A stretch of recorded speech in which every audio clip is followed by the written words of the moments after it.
Hello बच्चों, let's read this question. The question says a parallel beam of light is incident on a solid transparent sphere of a material of refractive index n. If a point image is produced at the back of the sphere, the refractive index of the material of sphere is option A 2.5, option B 1.5, option C 1.25 and option D 2.0. तो इस question के अंदर हमसे बोला गया है कि एक रिफ्रैक्टिव इंडेक्स एन का हमारे पास स्फीयर है एंड इसके ऊपर पैरेलल बीम्स जो है वो इंसिडेंट की जाती है एंड इमेज फॉर्म होती है एक पॉइंट इमेज के रूप में जो कि back of the sphere form होती है। तो रिफ्रैक्टिव इंडेक्स की वैल्यू हमें फाइंड आउट करनी है। तो इसके लिए जो की कंसेप्ट है वो डिस्कस कर लेते हैं। बात करें यदि की कंसेप्ट की, तो की कंसेप्ट इस क्वेश्चन के लिए हमारे पास क्या हो जाएगा, की कंसेप्ट ये हमारे पास हो जाएगा refraction through a spherical surface. Refraction through a spherical surface, यानी कि स्फेरिकल सरफेस से अगर रिफ्रैक्शन होगा तो उसके लिए हमारे पास क्या फॉर्मूला है, ये हम की कंसेप्ट के रूप में यूज करेंगे। तो इसके लिए हमारे पास एक फॉर्मूला होता है जिसको mu two by v minus mu one by u which is equal to mu two minus mu one by R के ये इक्वल होता है। तो यहाँ से जो म्यू टू है ये हमारे पास क्या होगा, म्यू टू की वैल्यू होती है उस मीडियम की रिफ्रैक्टिव इंडेक्स के इक्वल जिस मीडियम के अंदर इमेज फॉर्म हो रही है एंड म्यू वन की वैल्यू वो होती है जिस मीडियम से हमारे पास रे ऑफ लाइट आ रही है, यानी कि जहाँ पे ऑब्जेक्ट है तो उस मीडियम का रिफ्रैक्टिव इंडेक्स हमारे पास क्या होगा, mu one. v is the distance of the object and u is the distance of v is the distance of image and u is the distance of object and r is the radius of this sphere और spherical surface।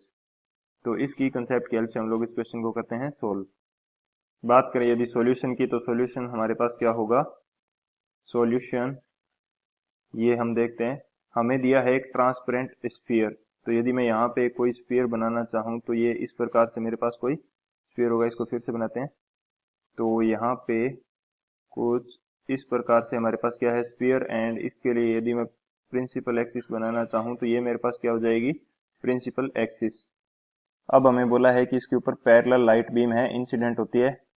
तो यदि मैं parallel light beam incident करूं तो ये कुछ इस प्रकार से पैरेलल लाइट बीम्स इसके ऊपर इंसिडेंट होती है एंड इमेज जो फॉर्म होती है ये इसकी बैक सरफेस के ऊपर इमेज फॉर्म हो जाती है, पॉइंट इमेज। तो ये कुछ इस प्रकार से यहाँ पे पॉइंट इमेज फॉर्म हो जाती है। ये हमारे पास है कंडीशन। अब यदि हम देखना चाहें तो हमारे पास जो डिस्टेंस ऑफ यानी कि इमेज की डिस्टेंस है ये किसकी इक्वल आ गई, रिफ्रैक्शन हो रहा है इस फर्स्ट सरफेस से, तो ये हमारे पास इमेज फॉर्म हो रही है तो इसके डायमीटर की इक्वल आ गई। तो इमेज की डिस्टेंस क्या होगी, 2r, ये हो जाएगी v की इक्वल। एंड जो हमारे पास u है ये क्या हो जाएगा, इक्वल टू इन्फिनिटी, क्योंकि रे पैरेलल रे लाइट रेज आ रही हैं जो कि इन्फिनिटी से होंगी। एंड म्यू वन की वैल्यू ये हमारे पास हो जाएगी 1 के इक्वल, क्योंकि एयर से लाइट रेज आ रही हैं। म्यू टू की जो वैल्यू है ये हमारे पास इक्वल हो जाएगी n के, क्योंकि जो लाइट रेज हैं या इमेज फॉर्मेशन है ये स्फीयर के अंदर हो रहा है जिसका रिफ्रैक्टिव इंडेक्स कितना है n। तो अब इसके अंदर फॉर्मूले के अंदर यदि वैल्यू पुट कर दी जाए तो हमारे पास क्या कंडीशन होगी, म्यू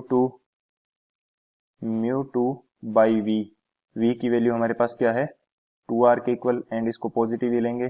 पॉजिटिव क्यों लेंगे, क्योंकि इंसिडेंट रे है इसकी डायरेक्शन के अंदर ही हमारे पास इमेज फॉर्म हो रही है एंड म्यू टू की वैल्यू हमारे पास क्या है, ये है n के इक्वल, माइनस म्यू वन की वैल्यू है हमारे पास 1 एंड जो डिस्टेंस ऑफ द ऑब्जेक्ट है ये हमारे पास है इन्फिनिटी।